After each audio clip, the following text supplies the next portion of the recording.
నువ్వు చేసిన తప్పులకి కూడా నన్నే నిందిస్తున్నారు. నా వలన నువ్వు తాగావంట. నువ్వు పీకల దాకా తాగి రోడ్డు మీద ఉంటే ఇంటికి తీసుకొచ్చి అప్పగించాలని చూడ్డం కూడా తప్పైపోయింది. మంచితనానికి రోజులు కరువయ్యాయంటే ఇదే. మగాడు తాగుడికి బానిస కావడానికి ఆడది కారణమని దేవదాసు కాలం నుంచి ఇదే మాట. మరి మగాడు పెట్టే టార్చర్కి నాలాంటి ఆడవాళ్ళందరూ తాగుబోతులు అయిపోవాలి కదా. కానీ మేమేం మందు తాగడం లేదే, కన్నీళ్లు దిగమింగుకుంటున్నాం.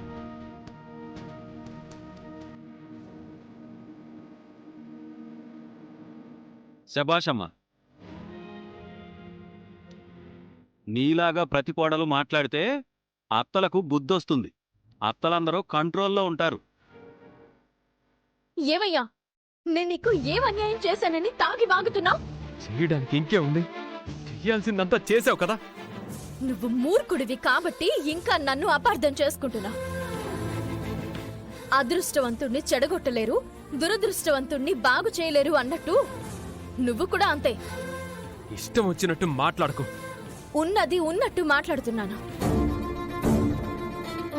ఈసారి తాగొచ్చి మీ అమ్మ ముందు కూర్చో, తప్పులన్నీ బయటపడతాయి. తీరిగ్గా మీ అమ్మని తిట్టుకుంటూ కూర్చో. నేనేం తేరగలేను. నన్నేమైనా అంటే సహించేదే లేదు.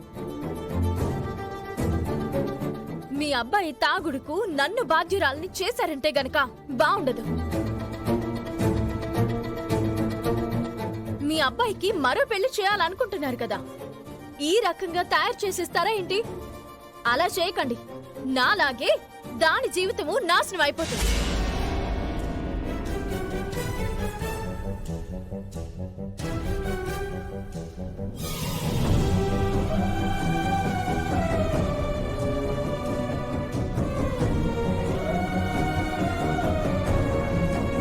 అన్యాయంగా ఒకరి మీద నింద వేస్తే ఎవరికైనా బాధ అనిపిస్తుంది కదా పెద్దావిడ గారు.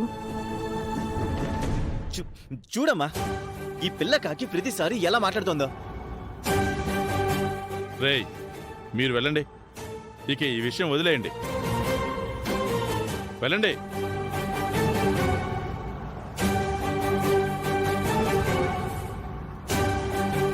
సమస్యల్ని దాటాలి గాని సమస్యలకు బానిసలు అయిపోకూడదురా. మందంటే గాయం నయం చేసేదానిలా ఉండాలి. నువ్వు అలవాటు చేసుకునే మందు గాయాన్ని మరింత రేపుతుంది.